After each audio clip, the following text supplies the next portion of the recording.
For the first time in my Draft League career, after 5 games, we have gone 5 in a row. 5 victories back to back. And we are absolutely in pole position to make playoffs and top the table in the PDD this season. But I'm not happy with just 5 in a row. No. I want to get the clean sweep. We want to go unbeaten this season, baby. And standing in the way of that this week is Dashing Sceptile and the Seattle Sigilifts. Now, Dashing is a very fun PokeTuber who makes very fun content, and in general, has just been a very fun person to be around.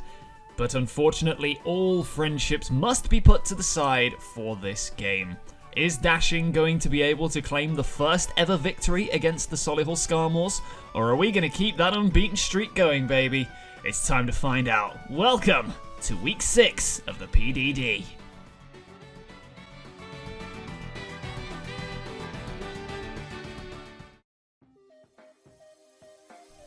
Now, if you want to skip straight forward to the battle, as always, the timestamp will be on screen now and in the timeline feature down below.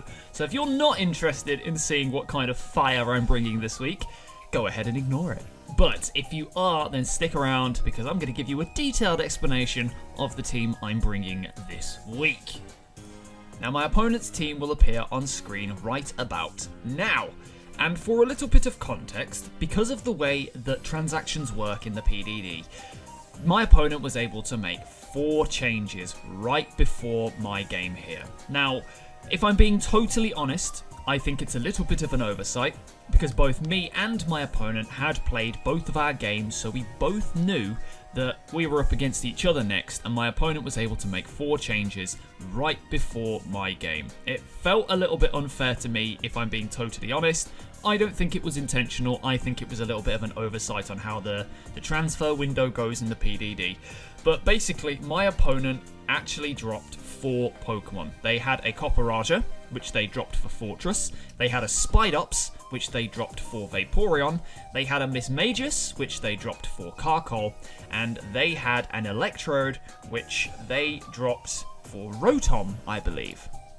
Now, the unfortunate thing about these changes is that I had already started prepping my team for the previous team that my opponent had, which was very unfortunate because I'd gotten about 4 Pokemon completed and then realised that they'd made a bunch of changes on the deadline day and I had to scrap everything and start again, which was very unfortunate. Obviously, as I say, I don't think it's intentional, but the ruling kind of messed me up a little bit and screwed me over in that aspect. My opponent had also been making some noises in the Discord about being scared about my Cinderace and saying that all of his Pokemon dropped to my Cinderace, which was true, isn't true anymore, and I don't know, it just feels a little bit targeted, these changes. I'm going to take it as a compliment that I've been performing so well, my opponent felt like they had to drop half of their team to counter-team me. But either way, I do still feel like I have a decent enough matchup against the Pokemon they picked up and should be able to put out a very good performance. But just quickly, just for a little bit of reference, the team that my opponent has is on screen right about now. There is a Meowscarada, there is an Urshifu Rapid Strike, there is an Iron Moth, and there is a Grimmsnarl, which kind of really screws me over a little bit.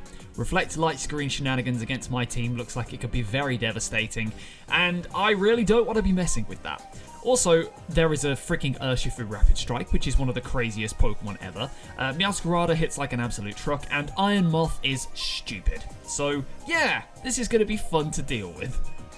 But either way, the first Pokemon that I am going to be bringing this week is going to be my Cinderace. Sue is coming back off the bench. We're going with a Choice Scarf set this week, with enough speed to outspeed Iron Moth by 1 point, and going with Pyro Ball, Zen Headbutt, Gunk Shot, and U-Turn for coverage. The reason we're going Choice Scarf this week is because I'm hoping to potentially catch Meowscarada off guard turn 1 with a Choice Scarf Libero U-Turn.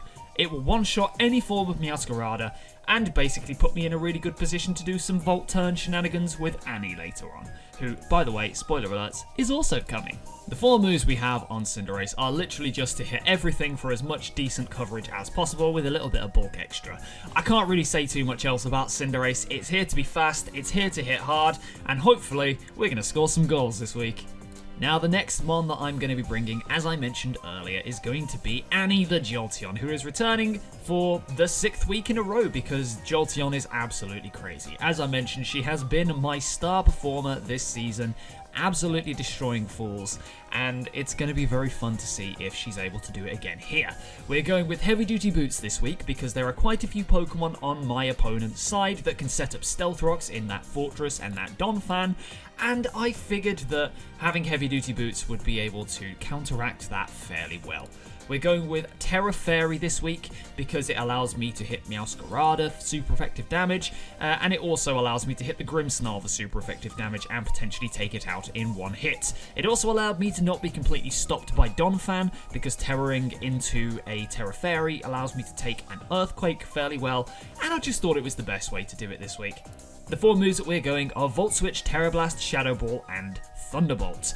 And that should just basically be enough to hit really hard. Same theory as Cinderace, going for some coverage moves in order to just hit hard and get some Volt Turn shenanigans going. If there's no ground type on my opponent's team, I feel like I can trap them in a Vortex and just keep spamming U-Turn Volt Switch with my 2 big fast hitters. I don't think my opponent's going to have a way to break that cycle, and if they do, then, you know, we'll deal with it with the rest of our 4.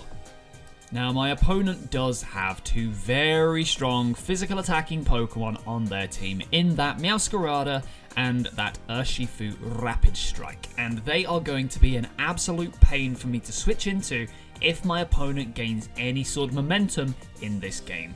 So in order to deal with that, I figured that I'm going to need something that's very strong physically and also resists the majority of their moves. I do not have a Pokemon that exists like that on my draft.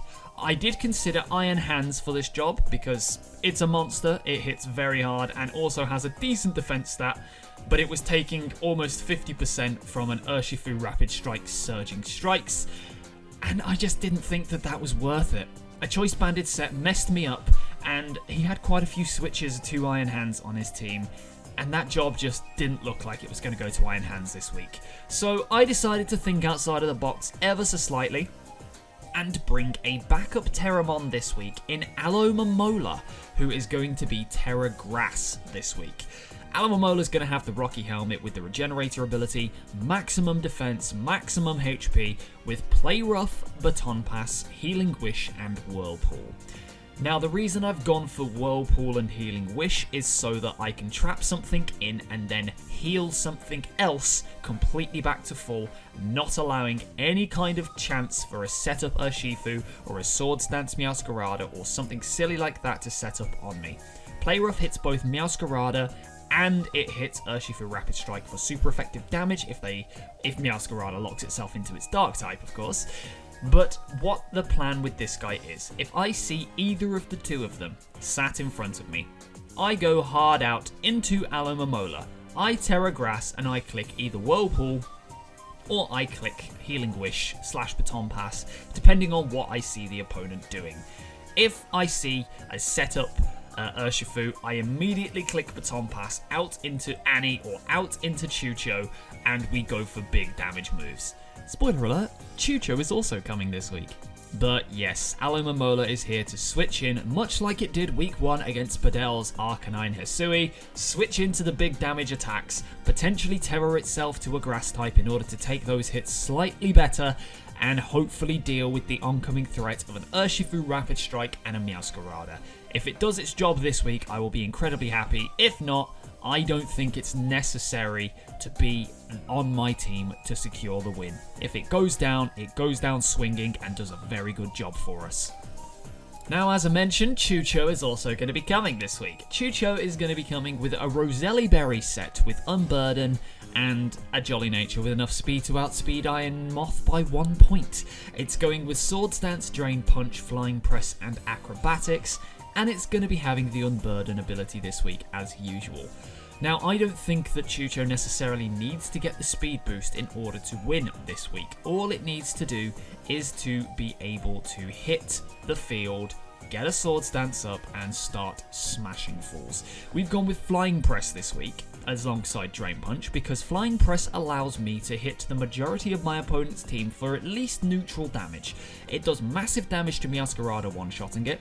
It does massive damage to Urshifu Rapid Strike, OHKOing the most basic of Urshifu sets, which is the max speed, max attack variant. And I just figured that with the Roselli Berry, I was able to take certain fairy attacks, such as Play Rough from Meowscarada, which potentially could be coming if he goes for some kind of Scarf Meowscarada set, and potentially taking other fairy attacks, such as Spirit Break from the Grimmsnarl.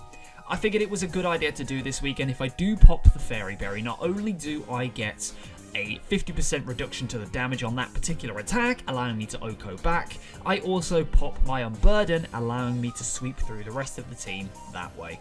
Chucho's here because it just had a good niche, and I figured that it was going to be a nice little piece of utility this week in order to ensure that I am able to get the victory. Now, the fifth mon coming this week is going to be the ever-reliable Iron Treads. And Iron Treads this week is going with a Choppleberry set. Now, the reason I've gone with Choppleberry is because the threat of a Choice Banded / Choice Scarfed Urshifu Rapid Strike locking itself into close combat and absolutely whacking its way through my team was very, very significant. If it set itself up and gone for Surging Strikes, I at least have Alomomola who can switch in and deal about 40% damage back to it through Rocky Helmet alone and regain momentum that way. However, Choice Banded Close Combat was a different beast entirely. I had nothing that wanted to switch into that reliably, or at least had the option of taking a hit from it if it ended up coming in later on to try and revenge kill something. Whereas the Choppleberry allowed me to kind of make a 50-50 gamble and hope that it didn't go for the Surging Strikes. The threat of my Alomomola with Rocky Helmet switching in on that any day of the week should be enough of a deterrent to stop it clicking Surging Strikes, but the Choppleberry will allow me to live a hit and hit it back with Earthquake, weakening it for Alomomola to come in and clean it up later on. I thought that was a good idea. Whether it was, I don't know. There were probably more optimal sets I could have gone with this week, but this is what stuck out in my head. Now, the attacks we've gone on this guy are going to be Earthquake, Rapid Spin, Ice Spinner, and Iron Head. I really wanted to try and fit Volt Switch on this team, or at least Volt Switch on Iron Treads, but I just couldn't justify it. I couldn't justify putting Volt Switch over Rapid Spin, especially when there's a Fortress and a Donphan on my opponent's team. I just had to. I had to go with these four moves. Earthquake should theoretically at least 2-hit KO the most basically offensive Urshifu Rapid Strikes. Ice Spinner hits basically everything else for coverage, and Iron Head was there to be able to hit the Grimmsnarl for super effective damage. It did a lot more than Earthquake, and it 2-hit KO even the most physically defensive of Grimmsnarl, so seemed like a good idea. And the Choppleberry also allowed me to take a close combat from that thing if it went for it, so yeah, seemed like a good idea. But as the same goes with Alomomola, Iron Treads is not vital to my victory here today. If it takes hits and chips my opponent's team down well enough, I should be able to clean up late game anyway. And the final Pokemon on this team is probably the most fun set I've gone for this week. A lot of my other sets are a bit more standard, but this thing seemed like it was the best way to deal with a multitude of my opponent's threats. My team at the moment is very weak to Volcarona's Paradox form, Iron Moth. Iron Moth is a monster. It has very good stab in fire and poison, and with an agility / choice scarf / choice spec set, I have 0 switches in whatsoever. So I needed something that was able to take at least 2 hits from Iron Moth, would be able to switch into it, and hopefully deal some massive damage to it. So the only thing on my team that fit that profile effectively, well, I had 2 really. I had Iron Hands, who didn't have anything that was able to one-shot it, or I had Uxie, who was a little bit faster and had a different offensive / defensive profile. So what I went for was Uxie over here with an Assault Vested Uxie with max HP, 220 special attack, and 36 special defense with a bold nature. Now the reason we've gone with this set in particular is because it does enough damage to 2-hit KO any kind of Iron Moth, while also taking 2 hits from any kind of Iron Moth. It takes 2 hits from a Choice Specs Iron Moth, it takes 2 hits from a Booster Energy Iron Moth, that's Special Attack Booster, and it takes 3 hits from a Scarf Iron Moth. This guy comes in, takes hits, and just deals damage back. It's got some very good coverage moves with Mystical Power, Thunderbolt, Draining Kiss, and U-Turn, and it has a very good defensive profile. The idea with this thing is whenever I see Iron Moth on my the other side of the field, I switch into Uxie and hit Mystical Power twice and kill it. Or I hit Mystical Power once and U-turn out. Or I hit Thunderbolt on something. Or I hit Draining Kiss and recover a bunch of HP back. There is potential sweeping potential with this Uxie. If it sets up enough Mystical Powers, I'm able to just start Draining Kiss like the way through my opponent's team. And it just seemed like a cool idea this week. It felt like a good idea. I think it is a good idea. It's probably not optimal. I could potentially have gone for Psyshock over Mystical Power, but I figured that Mystical Power gave me the potential utility to do some sweeps late game. The bold nature on Uxie allows me to take hits from Meowscarada and Urshifu Rapid Strike a little bit better. And yeah, come and take a look-see. It's fun. You know what? That's what we're all about here. We love a bit of fun. But yes, that is the team we're bringing this week against Dashing Sceptile and the Seattle Sigilifs. I think it's time to see how this team works out in practice. I think it's time to get into the game and figure out if we're able to keep that unbeaten streak going. So yes, welcome to week 6 of the PDD. Let's go, baby. Okay, it took a little bit of time, but we are now indeed ready to search. So, cool. I'm just going to say, searching, good luck, have fun. And I am ready to lose! AI Professor, as always, because, as I say, the best music in the entire game. We have a game! We have a video game against Ryan. Good luck, have fun at Dashing Sceptile. You are a legend. I respect you a lot. And, okay. 2 mons here I didn't think were going to show. 4 mons that I thought maybe would. I'm glad I kept Annie with the Volt Absorb because I was tempted to go Quick Feet this week just so I could outspeed Scarf Meowscarada without having to lock myself into Scarf. Means I do have some sort of a switch into the Rotom. I still think my best idea here, probably the lead with Sue. The only issue I would have at that point is that they potentially could lead Scarf Meow. You know what, screw it. It's my best lead. It's my best lead for a reason. Yeah, I just have to lead Sue. We have to lead with Cinder this week, because if we don't, we in trouble. And I don't want to be in trouble. Oh god, this matchup is so shit. I hate it. I hate it so much. Okay. Right. Oh, standing by. Let's go. Will say, check out my opponent. They will have a card above my head, like way above the top. So go and check out my opponent. Good luck, have fun. Let's do this. And we're back here. Hello, Critty. I figured that's what this would be. Okay. Let's find out what you are.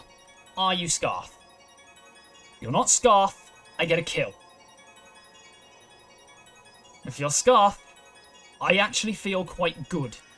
Because I then can Terra Grass with Alomomola. And that would be really, really helpful for me. Terra Grass Alomomola means I can switch into this thing all day, any day, no repercussions. If I were them, I switch out. Just don't give me any opportunity to kind of... what's the word I'm looking at? Don't give me any opportunity to gain any information about you. Okay, we get the hit. We kill it. We kill it! Yes! Come on! Let's go! Dude!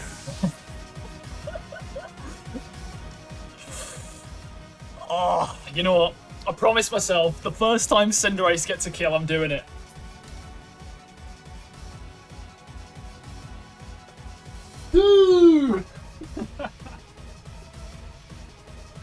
Cinderace has came like 4 times and done nothing each time.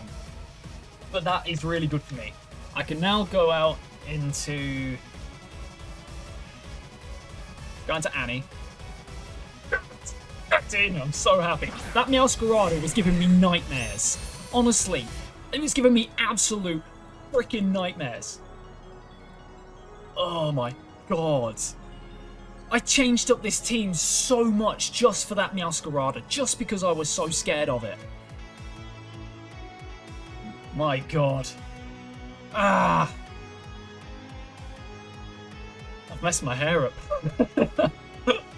I did not expect to get that thing out of the way turn 1. I really didn't. Oh god. They must be very angry with themselves right now to allow that to happen. Solarona. Okay. If this is Scarf, I live it. It's Booster. What are you raising? Special attack. Okay, so it's... Okay. So I get a free Volt Switch.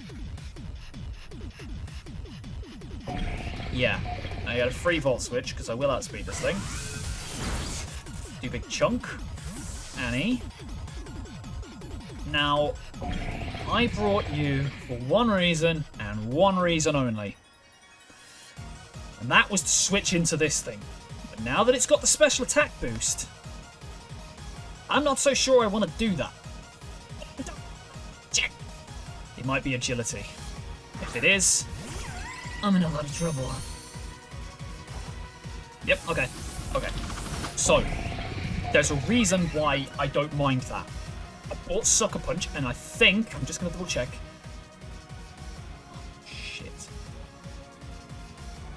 Oh, shit. I changed Sucker Punch to Zen Headbutt for this thing. Okay. Okay. It's not the end of the world. I planned for Specs. This is basically Specs. Okay. There's no Grimmsnarl here, so I get the freest mystical power in the world. Bug Buzz. Okay. Yep. Okay. Mystical power. Doesn't kill. That's fine. It's absolutely fine. Let's go for another one. That had got a special attack drop.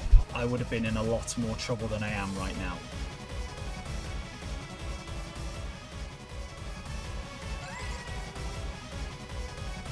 Don't really have a switch into this thing. Yep, mystical power. It's gonna go for the crit. Please don't. Thank God. Okay.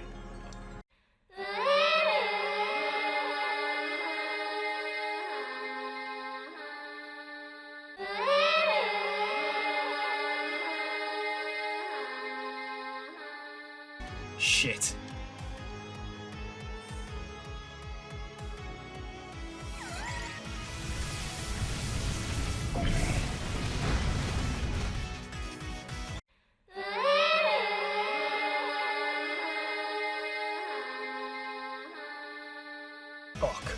Fuck.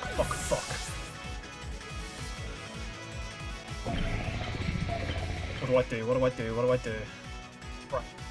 Pray is what we do.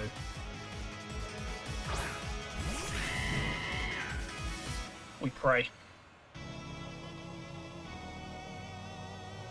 If I lose off the back of this, I think I lose off the back of this because it's just got the boost. Shit!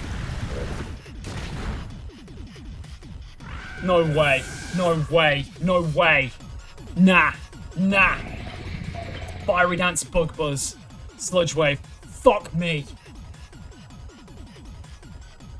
You even got the oh, so pissed. Nah. I'm furious. I'm absolutely fucking furious right now.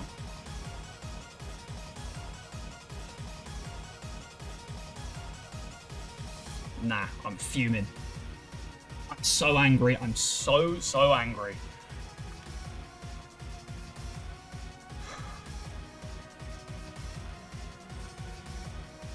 Why didn't I Thunderbolt?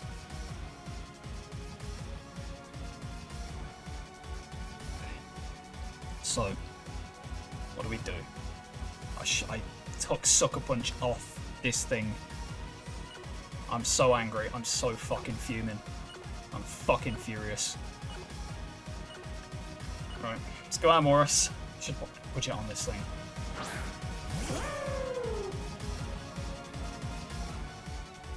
Grind wine treads.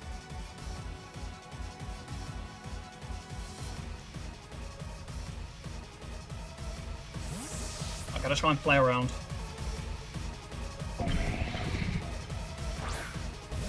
This game was looking so good for me. It was looking so good for me as well.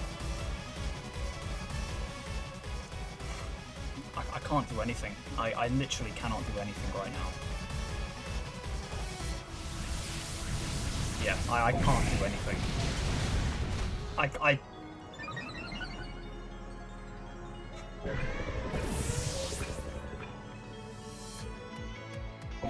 I'm so angry. I'm so angry. I killed this thing.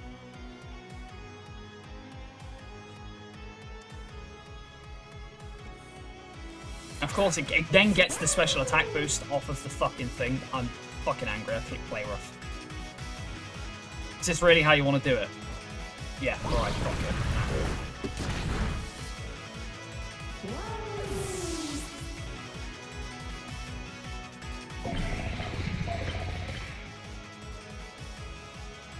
Nah, I'm pissed. I'm pissed. I'm so pissed.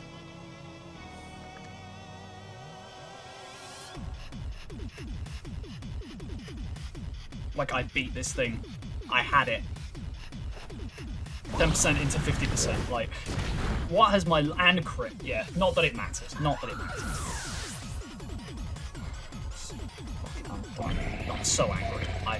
I don't think I've been this mad at a Pokemon game in a long time. Nah, fuck this. Fuck it, let's fucking Terra Blast.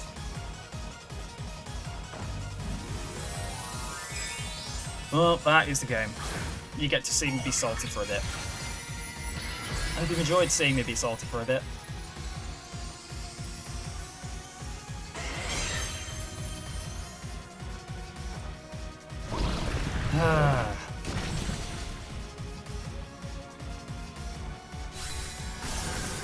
That is the game. That's a 5-0 loss, and I am very angry.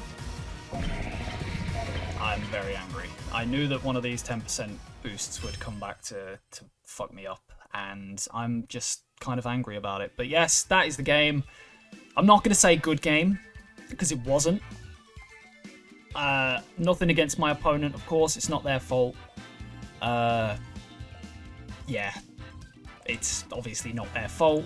It hurts. It's very annoying that my unbeaten streak got taken away from me. I spent hours of prep to be fucked over by a 10% chance to miss. And yeah, that's the game, I guess. Yeah, thanks for watching, and I'll see you next week. Bye, guys. Bye-bye.